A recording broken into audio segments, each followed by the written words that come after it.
Tree Talking Time is brought to you by Conkey's Outdoors. Get all your hound hunting needs at conkeys.com.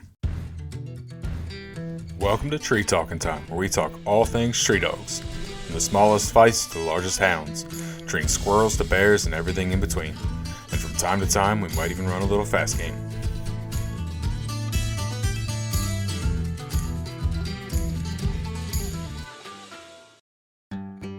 Need reliable housing for your animals? Animal Housing Solutions in Mayo, Florida builds custom coops, kennels, and shelters that are strong, durable, and designed with your animal's comfort in mind. Whether you need a large-scale kennel or a small custom chicken coop, they've got you covered. Quality craftsmanship, great service, and solutions built to last. That's the Animal Housing Solution promise. Check them out at Animal Housing Solutions on Facebook. Animal Housing Solutions, where your animals come first.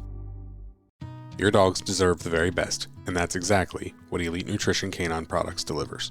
Packed with premium ingredients and backed by science, their formulas are designed to boost energy, support joint health, and keep coats shiny and strong. Whether you've got a working dog, a hunting partner, or just a loyal best friend, Elite Nutrition gives them the fuel they need to thrive. Don't settle for ordinary. Choose the nutrition your dog deserves. Find Elite Nutrition Canine Products today and give your dog the Elite Edge.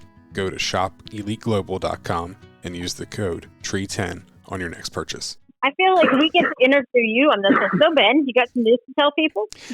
No, I think you guys have some news to tell people. So, obviously, the hot question of the day is what happened to Full Cry Magazine? It ran away in the middle of nowhere, and it got put on hold against our intentions. Mm-hmm. It's probably the best way to put it. Forgotten but not gone. How's that for the answer?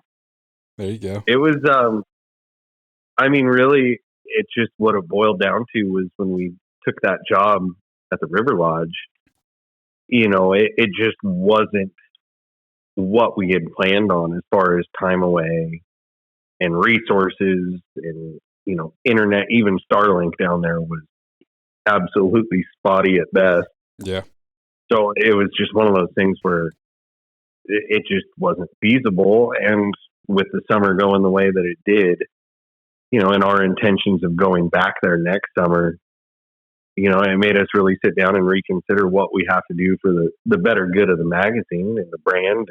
And the better good of our family. Yeah, no kidding. Like there was a lot to play out and factor there. And, I've always been a little bit more of a bite off more than I can chew, but I always find a way to make it work. Maybe I hit the point where there are certain things that are outside of your circumstances. Oh yeah. Living in the middle of nowhere without power and internet half the day. Well, but that probably was a little bit unrealistic on my part. So, yeah. But we did hit a point where it was like, okay, well, what is our life and our family and our structure and things going forward? And it's a balance point because there's an obligation that we have to the sport, to our family, to the subscribers who've invested. So, our dogs. To our dogs. Our dogs probably got the worst of all this and everything. So, yeah. Well, let's rewind a little bit just in case somebody does not know who you guys are, what happened. Here I have Jason and Dani Duby. And you guys took a job last summer and kind of just describe that job. Like you guys turned your whole world upside down taking this job. Oh yeah. Yeah. We, basically loaded the kids and the dogs and moved to an off-grid river lodge. We were, 2 hours from the closest town. 26 miles. 26 2 hours. miles and 2 hours of drive. Jeez. So out on the West Coast, there's a lot of wild and scenic rivers. They're designated with the National Wild and Scenic Act. And the Rogue River is one of the first ones that was designated that way. And so there's no roads in there. There's no building. There's no power. There's no anything. And the only way you can get down into that area, if you want to go see it, is you either get on a raft or a drift boat, or you hike in the trail. And so to do that, you actually have to have a permit. They don't allow anybody to just do it. You have to draw a permit or get a leftover permit to do that. Like a lottery. And so from the part where the permits start, which is the end of the roads, to us, we are the first lodge that you hit. It's a 9-mile boat ride in to get there to there. But it's a 3-day commitment because rivers only work one way on the West Coast. I think it's the same out there, except for like Mississippi, maybe. So really, I mean, once you get to the first lodge, then you have to keep going. And so, yeah, it's usually a 3-day trip from our lodge to the next lodge. It's 14 miles to go from there. So people come to us the first day, 9 miles in, and then they go to the next one, which is 14 miles in. And then it opens up from there into a little bit less restrictions and things like that. But like we can't construct new permanent structures. You can't obstruct like certain views, or things can't be seen from the river. You can't cut certain trees. You can't plant certain things. You can't do. I mean, it's pretty restricted, which makes it very unique because it is like this isolated pocket that hasn't changed much in the last 100 years. Mm-hmm. It's magical. It is like stepping really back into a whole different world, but it is a lot at the same time.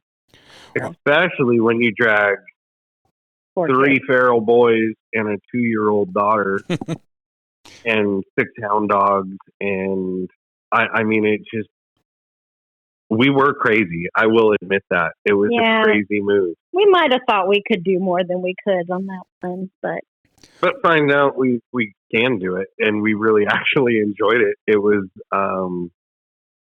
for me, it was a really nice reprieve, like to wake up in the morning and you don't know if you're going to be fixing a water line the bears bit through the night before, or we had ringtail cats living in our attic. It was, deer, you got to basically shoo them off the path, and it was just this weird connection with nature that I've never experienced at like that amount of time. It was, we figured out we spent almost 200 days down there. Yeah. Wow. So we went in, April 28th was our move-in date, and November 2nd was our move-out date, because you can't stay down there you could stay down there during the winter, but you can't stay down there with 4 kids, because the only way out, once the snow hits, the only way out is to take the river. And when it gets moving in the winter, you're not going to take 4 kids down that river to get out. Yeah. So you get out before the snow hits.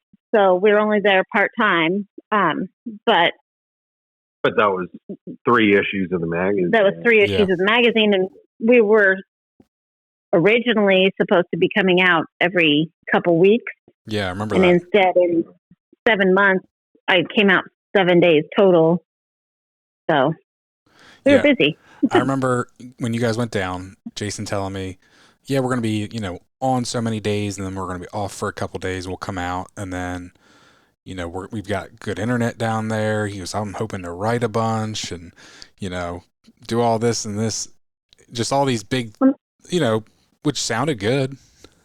Oh, yeah. It sounded great. Yeah, it sounded real great. The execution was the hard part, because, honestly, what it turned into was generators came on at 6 a.m., and I'm the one turning them on, and they pretty much, between work and repairs and then being dad in the middle of that and taking care of dogs, and you were 6 to 10 every day, and then you have no power. And we're feeding 30 guests twice a day. Wow.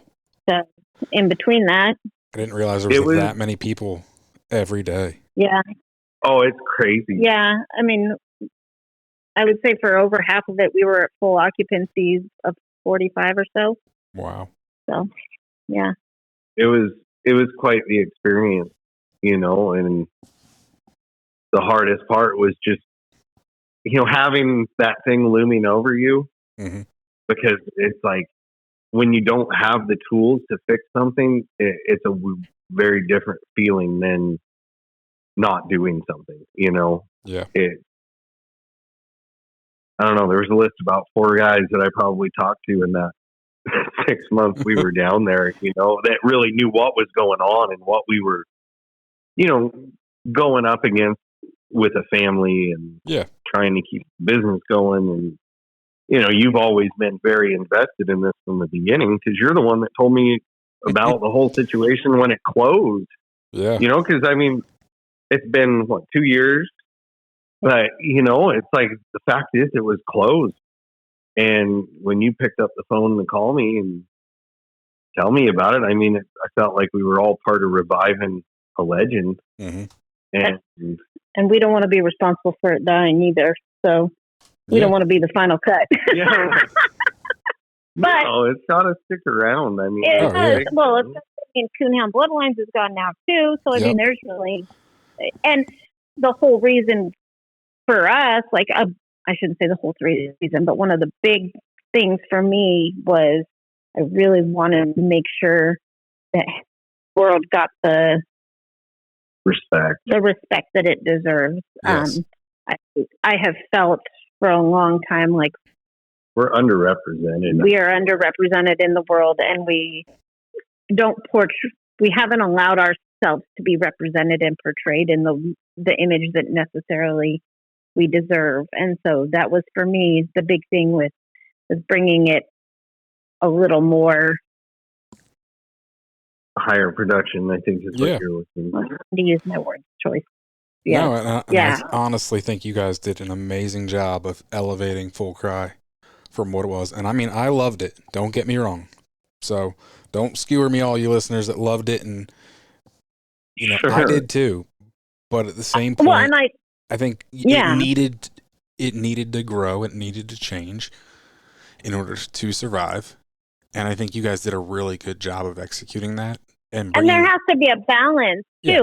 There's something that is time tested and true that we all loved about being able to hear the stories from the readers and the writers are the same people, mm-hmm. And I feel like there's a lot of value to that and the way that it was a community, not just a product. Yeah. So, I think there's a balance there, but you also have to portray yourself into something that the next generation is going to want to, if we're going to want to keep it going forward. So, and I think that, that was kind of the start. And I think in general, hounds in the media, like you guys everybody is pushing themselves. We're doing something right because they're getting noticed, people. Everybody should see that. I feel like the level has leveled up in the last few years in general, mm-hmm. media-wise. So. And it's content that people outside of, what I would say our immediate group are putting some value to. It's obviously driving some forces in places that I never would have imagined. Yeah. I'm super proud of everybody for the way everybody that works with being a voice and how they are representing us these days. Like, mm-hmm. very rarely do I see something. I've had my moments, but very rarely anymore do I see something and I'm just like, ugh. I'm very proud with the way we're portraying ourselves and how we are representing ourselves in that way. So I agree. I think we have definitely cleaned up our act over the last 4 or 5 years since I really got into, since Tree Talk Media started. I would say there's been a big difference. And I'll give some credit to, Chris and Steve when they started Houndsman XP, and they really started hammering down on people like, hey, you guys got to clean up your act. And I think that's where a big driver, and there's been a lot of people since, you see a video or a photo that's not a great way of portraying our lifestyle on social media. And now you have a lot of people that say, hey, you really shouldn't be posting this, where before you didn't see that. So I think and look at all the positive content coming out now. Oh yeah. Really all over. Figure all the podcasts. Yep. Josh with Cane Stream, what you're doing. There's a lot. And I don't know. To be part of that with that intention, it's literally we had eyes, ears, everything paying attention to hounds. It was in print, audio, digital, video. Mm-hmm. It's a presence now. And, really, I'm going to be honest about this. I didn't think Full Cry would necessarily be a 20-year thing for us because we're not we're not magazine editors or designers, or like the cost accrued with it by not being able to do that, was different because we just had to work with people outside of our world and get them to get the feel of it right. How do you bring someone in that doesn't understand and make it work? And we got really lucky.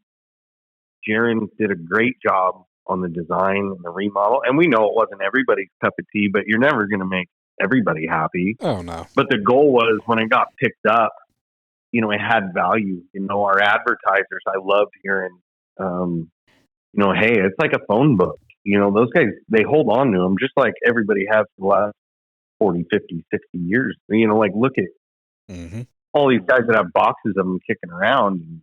I just got 4 totes of them. Nice. Like 2 weeks ago. You got a bunch more coming. Get more totes, buddy. So it's a nice thing for us to feel that we were part of, but at the same time, at the greater good of the whole thing.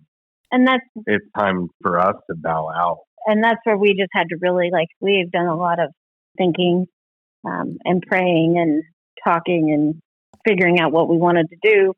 And I mean, we're just, for the greater good of our family, we really firmly believe we were led to be where we are, and we intend to go back to the lodge because of that. And we see no strategy to do both. Yeah.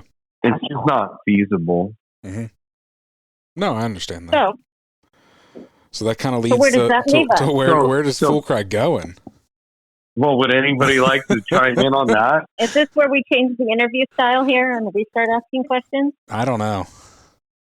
What are your intentions with our magazine, Ben? To keep it the exact same, honestly. So, and it's funny. My oldest son, Charlie, and my dad, I was telling, I've told several people, and their first question, both of them, was, "Are you crazy? What are you thinking?" Oh yeah, and you are. Yeah, but have you met the Dubys? They were crazy first, so It's okay. They'll get me through it. So, on top of Tree Talking Media, now I'm going to be the owner and editor of Full Cry Magazine, which is, especially the editing part, is very scary. I think I was a C average student in English class, so you're good. You got that. English was not my strong suit. No, but hounds is. Yeah. Dogs are. Dogs are. I'm going to just jump the gun and say I can't tell you how happy I am because your involvement with this from the start and your encouragement and your support with us through all of this has been unbelievable. And really, I mean, we feel, like Dani said, we were led, it's not like you just walk away from an 8-year job on a whim. It was something that, Dani, she hadn't been working. She had to go back to work, basically. She's been taking care of the kids. And so we sacrificed, but we really do feel like we were led there. And I just feel like the fact that you let us into this in the beginning, seeing you and your passion, I know your biggest concern was that it goes away and nobody wants that. I mean, I just want to thank you for all your support through everything. Oh, and we are looking forward to what you're going to do with it. And when we knew that we had to find an off ramp, we mulled over some options, but really, you were the only one we ever talked about trusting to take it. Appreciate that. I really, really do. Yeah. I've loved this magazine for many years, and when I found out it was going away, I was like, that was the whole reason. Honestly, I was like, Jason, see if Buddy wants to buy this. I'm like, I don't know who wants to buy it, but somebody needs to buy it. Never expecting you two to buy it. Just didn't think that you would. I mean, honestly, never crossed my mind. I was thinking somebody that's already a business in the hound world would. Right. That was why, I said something to you. We always keep people guessing. Yeah. But once you guys said you were going to, I was like, full steam ahead. Whatever you need from me, I'm there because this is awesome. And people rallied behind it, you know. And I'll tell you, like, the aspects of it that the day-to-day business side is just, it takes more attention than what we could dedicate, you know? Putting a magazine together, people really just don't, on a whole, understand what goes into it. And, you know, curating content and writers and advertisers and, you know, reminders to renew subscriptions, like all of that takes a person with hands on. Yep. And we're just really thankful that, I mean, you're stepping up. You know, this is uncomfortable, like, because we were in the same boat. I mean, it was very uncomfortable, but man, did we learn a lot and grow a lot. And you're going to do the same. I certainly hope so, and I really don't want to let anybody down by any means. So I do ask for a little bit of grace. I think you're going to do better. I'll be honest, you're going to do better than us. You're out there. Like, that's the other struggle we had is we're on the West Coast. There's only so much information. Like, unless we're seeing it on the internet that we can really get to, and if it's on the internet, then it's already been shared. And trying to curate things that are not already found is hard. And so that was one of the struggles we had. And you're out in that world, and you can see it, and you know it better than us. And I'm so excited for you. So excited for you. I'm so excited for Full Cry. I'm so excited to not have that looming on my shoulders. I'm just excited. Like I said, I really appreciate it. I am excited. And for all you listeners and any Full Cry subscribers. So basically, if you had a subscription, you don't have to renew or anything like that. It's going to carry over whatever. If you had 3 issues left, you're going to get 3 issues. Obviously, the year mark is going to look different, you know, but that's not going to change. So if you've already subscribed, I've seen a lot of people online, mad that I subscribed and only got 1 issue. Well, guess what? If you only got 1 issue, you're going to get 5 more. So. And we're sorry. I mean, all those people, like, we do apologize. It was not our intentions. We fully thought that this was within the realm of Superwoman over here. But, you got to admit when you're over your head, the choice came down to family or Full Cry. And I hate saying it, but sometimes you got to make hard decisions. And we appreciate everybody. I know a lot of people supported it. And that's part of why we've been radio silent on this is because, we've been working on this in the background with you for a while, trying to figure out how we can make it happen, because we do feel like we have an obligation to people. Like, we have an obligation, like that is their investments. And so trying to find a way to make it work, and for you, for us, for them, to make everything appeal, like, it's weighed heavily. It's weighed heavily for a long time, and it has been something that has taken a while. And so it's not that we were trying to ignore people. It's just that we had nothing we could say yet until we figured out what was happening. So now all those people waiting on phone calls from me, they're probably going to start rolling in now. But we really, we just finalized this, last week, 2 days ago. Yeah. Even now, we still have a lot of logistics to there's a lot. When that first, there's a lot still that we're logistic wise trying to figure out. But getting things transferred over. We're going. Yeah. This is not we're taking your money and running. We are trying to find a way to better the sport and to keep things and to make things happen. So. Yep. With that, all of you guys, please, if you're listening and you've been a writer or an advertiser or a subscriber, talk to Ben. Talk to Ben, because I'm telling you, it is not something that just runs itself. It needs content. And I will say, 2 years into it, it was starting to get harder and harder to get content, when before, we hit 100 pages, no problem. Yeah. Mm-hmm. So anybody that's out there and still willing to support this thing, your engagement with Ben is going to go a long ways to make sure that this thing stays alive. Yes, I know. I've reached out to a couple of the writers that I personally already knew, and I know a couple of them have said that they were willing to stay on. And so, but if I don't know you and I haven't talked to you, please reach out. I would love to talk to you. Definitely. You're a nice guy. You don't bite. They should talk to you. Conkey's Outdoors is proud to be a sponsor of Tree Talking Time. Family, hunting, tradition is the Conkey's motto. They understand the importance of passing down the tradition of hound hunting. They are a family-owned business that treats you like family. They also understand the importance of having the gear you need when you need it. Conkey's carries everything for your next hunt, and it ships to your door quick. They also offer great warranties on all tracking systems and financing options. Check them out at conkeys.com. You can also use the code TreeTalkingTime5 in all caps to save as well. I know that this also does mean some changes for Tree Talking Media. Also, there's another big change. You know, just like when you guys bought the magazine. Dani, how far along were you with Taylor? I had Taylor a week and a half, 2 weeks after. Yep. 2 weeks after we bought the magazine. Yep. That might have been a poor hormonal decision also on my part, but here we were. So well, I may not be pregnant, my wife is, and so not only am I taking full cry on it, not the most ideal time frame for my family life, but also just in general, Tree Talking Media is going to kind of step back, just slow down a little bit.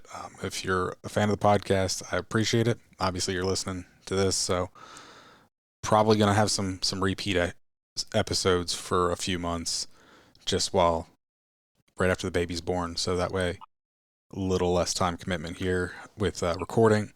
And then also with YouTube, I'll probably slack off and go like one video a month for a little while, just to be able to make sure I give appropriate time to Full Cry and also my wife and new baby, and also my other 2 kids. So that's a good plan. There's going to be some shifts down the road.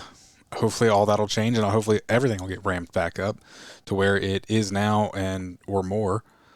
That's the long-term goal. But for the next probably 6 months, things are going to look a little different on the Tree Talking Media side, just because as I transition into Full Cry as well, there's going to be a lot going on. Yeah. Yeah. Understatement. Good news is you're not going to be sleeping, so you'll have time to work. We're so excited for you guys. It's going to be a lot. Yes. Very excited. There's going to be a lot of change in the next several months, but very excited for all of it. It's going to be a lot of fun. You should get a puppy. No. I mean, just cap it off, man. Get a new puppy. Well, seems like a good time. You've been living under a rock. I have too. One's a year old and one's 4.5 months old. So. Well, you're ahead of me then, bud. Is this one of your? Loaded. Did you keep one of your puppies? Is that what it is then? The 4.5 month old. You had those puppies, and I looked at them. I told Jason, I was like, "We should get a puppy from Ben." And you know what's happening in our world. He was like, "Are you crazy?" So, needless to say, I didn't get a puppy, but I would have shipped you one. I know. Well, see, now I'm dog shopping again because I'm going to. I drew my Idaho tag. You heard that, right? I think you did tell me that. I drew my non-resident Idaho hound hunter permit this year. That's awesome. I don't know when. I don't know where we're going to fit that in. I don't know where I'm going to fit it in. So / after the summer. Yeah, well, I mean, it's a year round. You get the whole year, right? Yeah. So, but I mean, I really wanted to go bear hunting because I really miss bear hunting since the California closure. In the end, I'm a bear hunter at heart. Bear hunting's a little hard. You could probably go cat hunting a lot easier. Just your time frame. I'm gonna do a lot of lion hunting in that time frame because I figured it out. I have like 10 days I can go bear hunting down there. So I'm like, probably unrealistic to go buy myself a bear dog for 10 days. Seems a little overkill now. So and the ones out in my kennel won't even run one. So we don't have dogs that know what bears even look like anymore. So, well, no, we do know what bears look like because they live next to them at the lodge. They just know they're trash. Great. Oh my gosh. Dude, there was bear turds like 10 feet from my dog tie out. Really?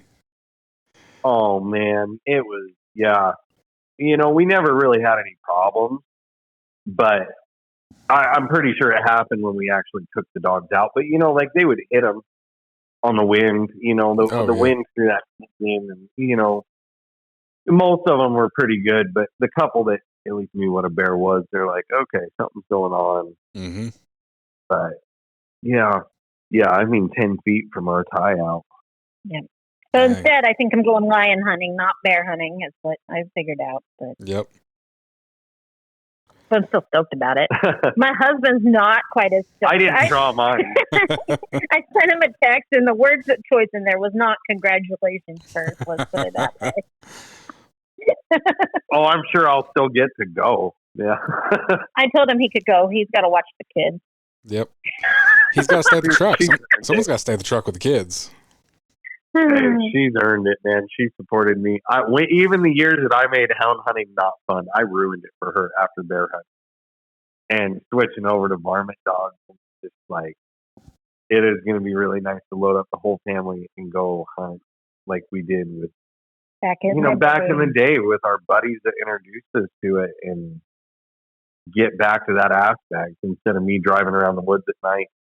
Plus, you know what? I'm pretty stoked for my kids to see that mom really does know what she's talking about occasionally, because we have 3 boys, and the 10-year-old is now of the age where mom doesn't know anything except for how to make dinner. So he's like, was it when we were deer hunting or something? And anytime I would tell him something, he's like, Mom. I'm like, bro, I have hunted way more than you have. This is your first year. And well, you killed 2 deer, so. On my tag. He used my tag. He did. Yeah, that's what we had to tell him. Like, dude, you do realize your mom just gave you your tag. I passed on 4 pointers, and I'm like, we're going to save that tag for him when he has his opportunity. So I'm pretty stoked about this, to get to go do that with my boys. Yeah. Get to go spend some time on all that. So. But the boys were a huge inspiration for all of this. Like the magazine, the book, the everything. Like, there is a serious lack of positive influence in young men in this country. Mm-hmm. And as much as I hate saying I'm raising a bunch of feral freaking monsters, they are good kids.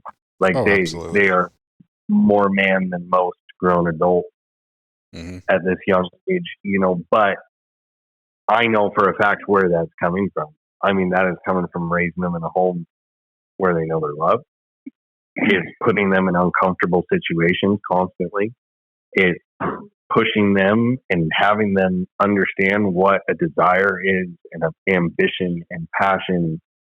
And, that was when Dani wrote the book, like that was a big push for her too, was, you got to leave something that isn't going to be forgotten about 24 hours when it deletes off Snapchat or gets buried in Facebook. Like, if you expect me to see something from 3 days ago, you're crazy. Like, it's gone, Well, I mean, that children's book, my nephews, none of them hunt, like, at all. And so on my sister's side, they live in Eugene, which is that's about anything you think Oregon is out there.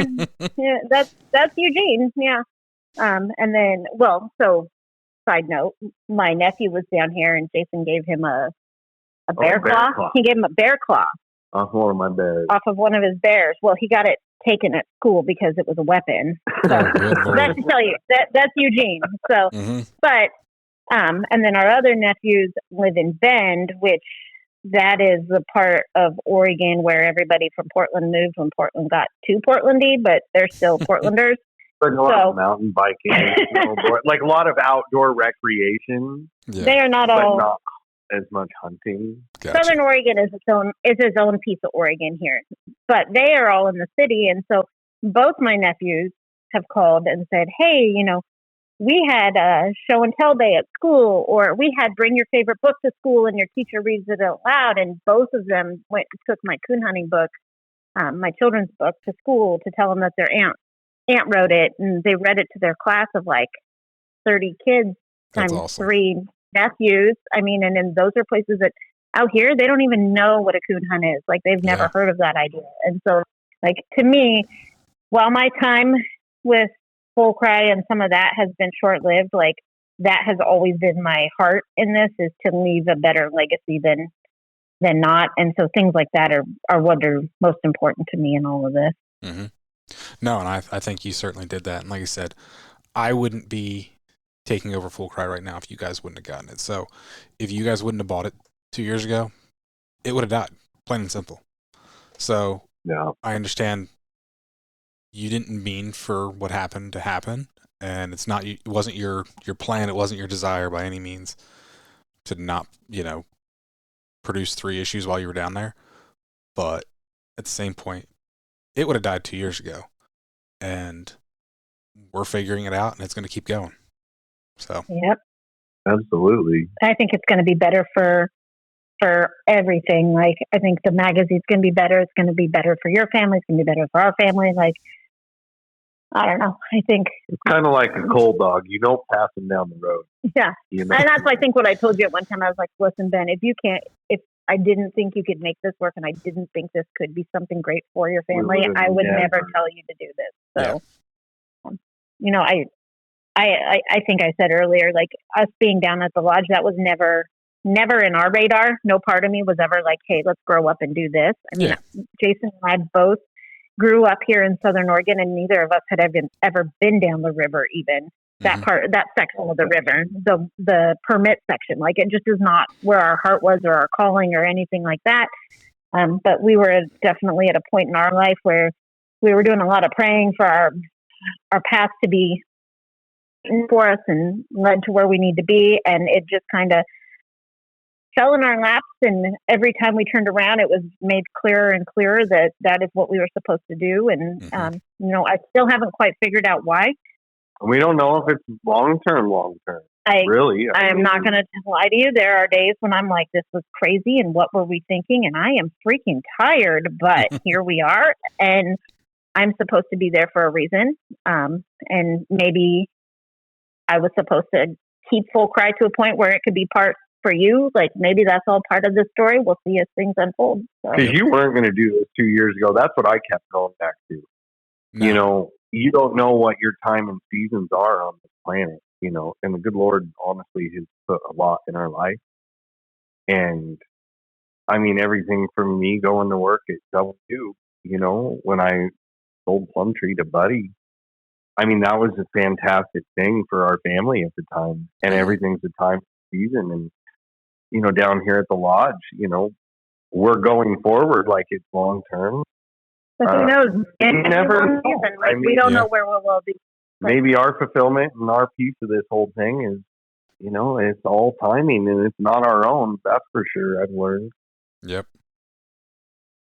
Absolutely. So now Ben has a magazine, and we're going to do everything we can to support. And everybody needs to help you. Everybody needs to help. I'm begging you guys, like, honestly, from somebody who has watched his wife put in her heart and soul into something that is sheerly selfish. I mean, there was nothing. It's not like we got rich off of this thing. No. And you're not either, but I'm just telling you. But I mean, it was a lot of personal connection to this, just like every writer and every reader for the last almost 100 years. I mean, really. Yeah. Honestly, until you guys took it over, I did not realize how long Full Cry had been around. 41. No, 39. 39. 39 is what I thought you told me. Which I did not realize that at all.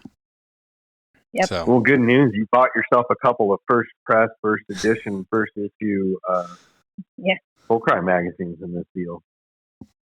Which is just insane to be able to Isn't see it that. insane? Wait till you hold one. It's not. It is a weird. They're weird still thing, wrapped man. in the paper, the original packaging shipping paper. You're going to be like, whoa.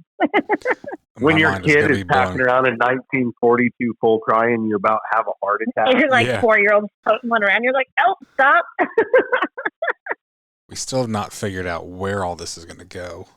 My office is currently not big enough, so. You're gonna need to buy yourself a shed. I've been looking. A she shed. Let me tell you, that's experience speaking. You're gonna need a she shed for all of this. I have been looking. So. Well, for now, we got room, man. We can hold on to it. I'm excited that all of it's going to get put up eventually. Oh, like yeah. the digital and like archiving of all of this, that was a huge project that we really wanted to start undertaking. And we just couldn't. We just couldn't. And that was kind of where we were at, was if this wasn't going to work with you, there was no one else we were going to work with. And there was a plan B. Our plan B was purely to take the time and the energy. I mean, because we have Amanda that was working for us, and we were like, I don't want to, if anything, we'd need to keep her employed. Like, there's so many different factors here.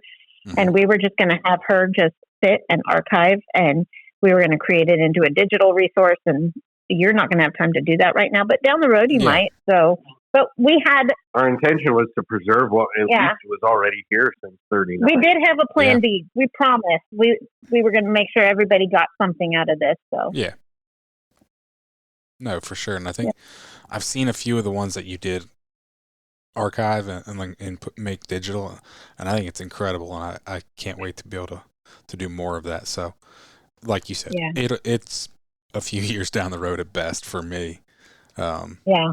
But long term, that is something that I would love to see happen. Yeah. So. Yep, we're going to pass all that info on to you on how to do that, and you're going to get more time with us than you want. I think a trip to Oregon is in store just to get a crash course and some stuff and hang out. So there you go. Put you on a boat. We'll put you on a boat. You can come visit. And I'm hoping maybe you'll let me still write a little bit here and there. So absolutely. Maybe I'll send you some articles about Idaho. Taking my lack of dogs, my lack of in shape dogs, my lack of dogs that know what a bear or lion is anymore, and my lack of time, and see what kind of lack of success that will bring. Hey, she doesn't I'm sure you know enough people. Well, she doesn't know this yet, but there's a puppy sitting out in the truck in my driveway right now that I just had my buddy bring over. What's one more? I say that about children and dogs. There you go. So does Ben. No, I'm done. We're done. We're done on all accounts. So, I will be at Grand American. It's actually going to be my first time at Grand American. So, my dad has actually gotten pretty good at selling Full Cry magazines from working the Full Cry booth at Automokes a couple times. So I called him up and I said, "Hey, Dad." Great. I said, "You got pretty good at selling those Full Cry magazines, right?" And he goes, "Yeah, why?" I'm like, "Well, you got to sell a lot of them now." He goes, "Why?" I'm like, "Because Full Cry has a new owner." And he's like, "Oh, okay." And he's like, "Who's that?" And I'm like, "Me." And that's when he told me I was crazy. So I was like, "So now you got to sell a whole lot." So he can do it. I'm bringing Dad along. So if you've met Dad at Automokes, he'll be there and packing a couple wild boys as well. So that's so exciting. I'm so excited that your boys get this, because like when you print your first one, you've got that tangible thing. Your kids are going to be like, they're going to think you're a superhero. They're going to think ours would so take cool. It under like their bed, read it with their flashlight. And, it's like a cherished item. Mm-hmm. My dad's got all his plastic. He still has all. He never opened them. He's like, I don't want to open them. I want them to stay perfect forever. I'll just steal one of yours to read. Well, in all fairness, he probably doesn't care about hound dogs anyway. No. But at least he's cherishing the ones he's got. So. Oh yeah. But. So exciting stuff, man. Yeah. So it's going to be warp speed for the next 2 months. Oh, it is. So the big thing here is you've got a lot on your plate, and if people want to support you, they can get their Christmas subscriptions now. Yes. For when your first one goes to print. And the website is back and active. Yep, live and active. There's still merchandise. There is still issues available for people who want to see. They're a one-time run. When they're gone. But we do still have some single issues available. We're just going to take care of shipping those for you. Appreciate that. If you want to support Ben, www.fullcrimemag.com. Yeah. So, I hope everyone goes and subscribes, because obviously. It does help me. But at the same point, it's not only helping me, it's helping keep this magazine around. I hate to see Bloodlines go, American Cooner go. I loved all these magazines. And I can't take out all that on. And so I'm going to keep what I can going through Full Cry. Full Cry is going to be a blend of coonhound, big game, and squirrel dogs.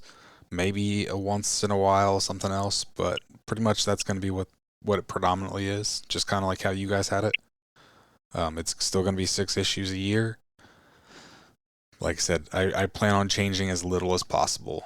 The only big, I don't even call it a big change, but I am going to go for like a switch the month. So it'll be starting with a January, February issue.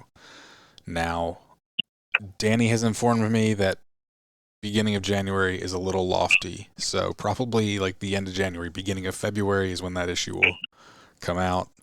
So. And then your next one will come in March. Yeah. So then March, April will come more like at the beginning of March after that. So kind of like how it did before. So that's the plan. Sounds like a good one. So I don't know. Anything else? Oh, I got nothing. Thank you. Thank you. I mean, on several levels, man. Like for you to show a value in it, I mean, along with a lot of other people, has made it worth it. And I thank you guys for all your support through it. That was, God, what a wild ride, really. For people who had no idea what we were doing, jumped in and like, yeah. I'm blown away at the community around it, and I'm looking forward to what it's going to do. This is like, honestly, Ben, you've taken the heaviest weight on my shoulders off, and I'm so excited because I really did not want to be the reason that was lost, but there's a balance point. You had to choose family, and yeah, I'm just glad that we can do that for everybody. I'm glad we can do that for the hound community and keep that going. And right now, you are my superhero, Ben. So thank you. It's a win-win-win, in the words of Michael Scott. But it's good for everybody, and we're excited. Yep. So, well, I think that'll be a wrap for this one. Thank you, guys. You betcha, man. You can find me on Facebook and Instagram at Tree Talking Media. And until next time, keep them talking in the timber.